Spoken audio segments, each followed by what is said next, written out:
This video looks at heat sums, what they are and how you can use them in your mango orchard.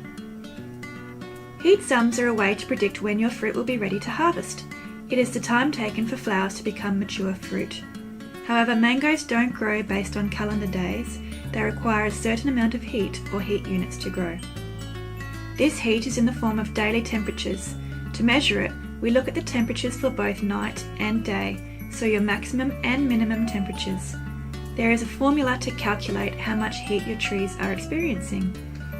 It is the maximum temperature plus the minimum temperature divided by 2 and then adjusted by -12, since mangoes do not grow below 12 degrees. This formula gives a daily heat unit.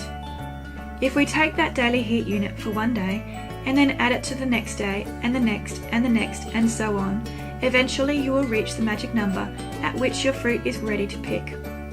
For KP, this number is 1600. So how can you use heat sums to predict when your fruit will be ready? Firstly, you need to start checking your trees for flowering early in the season. Look for flowers at stage 6. Mark the day when your trees have flowers at this stage, and then log on to the internet.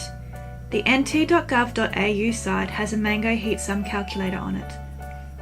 Type your flowering date into the correct region and it will give you a predicted harvest date.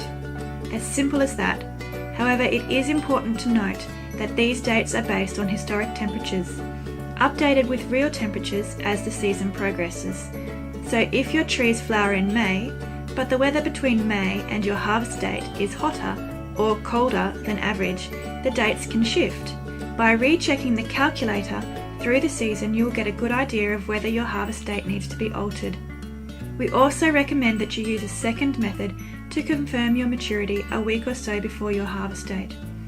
These could be things like dry matters or NIR, just to make sure your fruit are ready.